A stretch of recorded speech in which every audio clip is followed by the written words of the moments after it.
Therefore, I'll go to the Systems tab and select the Mechanical Equipment tool, then click on Load Family, and I'll go to the path where the files are stored in. First, I'll select the pump and load it up into the Revit file. Alright, put it on, place on work plane. Alright, then I'll place it on the surface in this area over here. Now, if the locating is based on the AutoCAD file, you can do it by importing the AutoCAD file based on the methods that we've already explained and do the job. So for now, I'll place the pump over here. And an important point here is when you're doing the placement of the items, you should think about the surface area of the elements as well. Each of these requires some space for repairing and maintenance later on in the assessing stages of the equipment. So I'll place this right here, then put in some space and put another one right next to it, and then the third one as well. The booster pumps for the fire extinguishing system. Let me just get a quick measurement up to the framework that we have on the left, and then a measurement for the space between them. Now these need to be rearranged as well, so cancel on this, then select this. Alright, try it once again, select it, and then we can move it to the left. We just need to decrease the space between this and the framework. Let's have it on 0.25. And then for the space between this and the next one, we'll have 10 centimeters and 10 here as well. Now we can get rid of the measurements. Then I'll put the scaling on 1 to 50. Alright, then I'll go and select the mechanical equipment once again. And using the place on workplace settings, first I'll rotate the pump and place two of them down here. The first one of which is right here. And the second one's going to be right next to it. So then I'll select the measurement tool and put one over here up to the framework, and then another one between the two booster pumps. Alright, and then for the gap between these and the framework, I'll put in about 0.65. It's fine for now. And then 10 centimeters for the middle here, and it's all right up till now. Alright.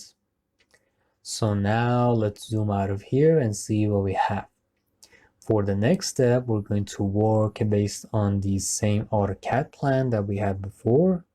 Although in the detailing, we don't have the mapping of the expansion tank, we have to design it ourselves.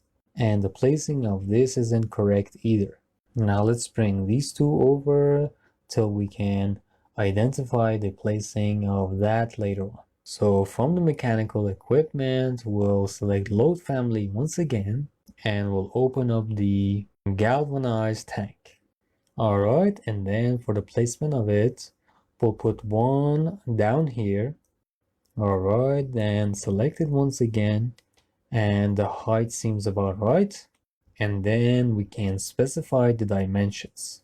And the listeners who are actually mechanics themselves know that for the dimensions, the specifications of the items, for example, they're done based on, now these are based on the, for example, water discharge or the CFM or whatever it's based on. They can figure out the dimensions based on that. For those who are mechanics themselves and specialize more in the modeling stages, for them, the first suggestion is definitely doing these with the consultation of a mechanic themselves to figure out the sizes, or they can ask a brand or company and then enter in the dimensions from them. And it's best not coming up with a figure on their own because they might run into some issues. For the specifications right now, I'll put in 1.7, 2.84, and 1.5 here, which is about a standard size. Alright, so then this part's actually been cut up, so we'll increase the depth to prevent that. Alright, then we'll select the tank and bring it up here. And we're going to adjust it based on the dimensions of the space around it. So first I'll lock it up to the framework up top, then I'll hit tab to connect it here. Now you should consider the service spaces as well, although we don't have much space here, so we'll have to put them closer together some way. I'll put in 0.65 here and then 0.2 for this part back here. Then I'll delete the measurements themselves. Now, because we have two of these tanks, I'll select the mirror tool and put the copy down here. And then, because we have a valve over here and we need some gap for that, I'll measure the space between these two tanks and put in about 40 centimeters for that. Alright, and if it's not enough, we can increase it later on. But it seems to be working now.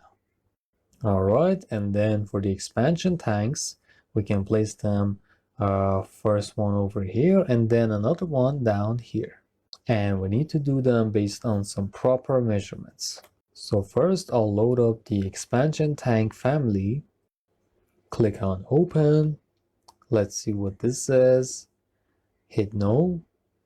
It's not from this group. Now a mistake must have happened here. So we'll load up the expansion tanks once again, and alright, it's fine.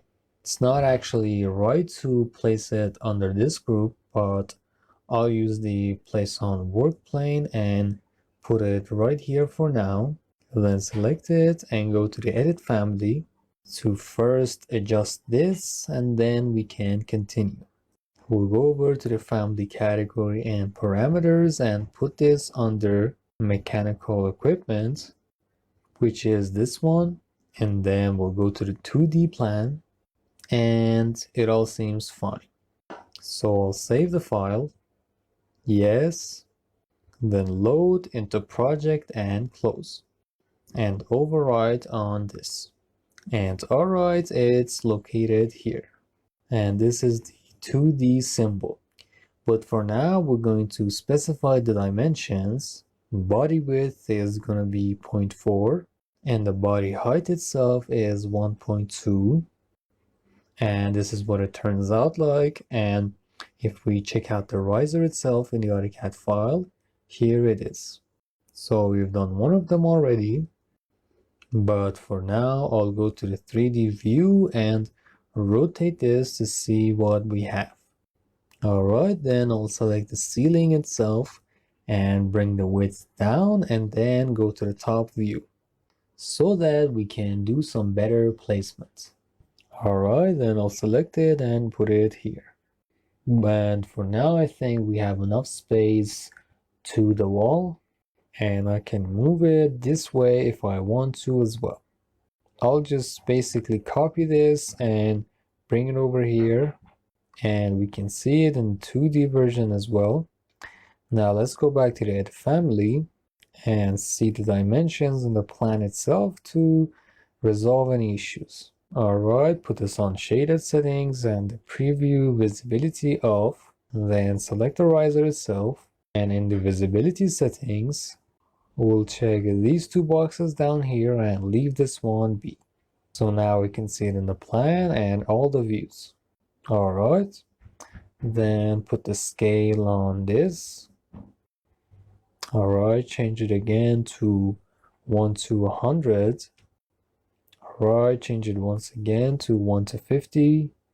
Alright, open up the visibility graphics menu, and from the annotation tab, I'll uncheck this box and hit OK.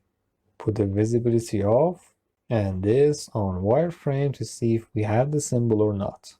Alright, then we go to the families from the left here, open up the annotation symbols.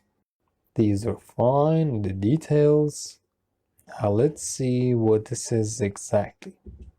Alright, open up the pipe accessories, try this out. Alright, so I'll right click on expansion vessel front and hit delete. Alright, then right click on this one as well and delete it. And there we go. So I'll save the file, hit yes, and then load and close. Now the name that you can see is listed here as the expansion tank, is because of the unedited earlier versions that we've created. As I've already mentioned, you should try to keep a standard and way of naming your works and families and keep it the same throughout your projects. This will be extremely beneficial to you. For example, writing projects like this in Persian won't help you. Try to keep it in the source language. So I'll select the pipe here and rotate it, and then the direction of this one is fine. And this is overall the placement of our equipment. Now in the later stages, we'll start the modeling of the pipes here. I should also state another point is that when you're in the modeling stages of your projects, the pump house is usually done at the end of the project. It's because you have to bring all the pipes to the pump house and figure out where they need to be installed. The next point is in your own contract. The expense talk of the pump house is always differentiated from the main project, because each pump has its own projects because of the level of the details. Although not this one, it doesn't have many complexities. The standard pump houses are more complex than this. So be careful that when you're signing the contract, the expenses of the pump house is separate. The expense of the pump house is minimum about 5 million and the maximum is 30. And the expenses of the project itself are based on your own contractual agreements. But we usually consider the pump house to be a package. So based on the dimensions, this pump house is going to cost you 10 million. Based on our own work, the range differs from 5 to 30 million.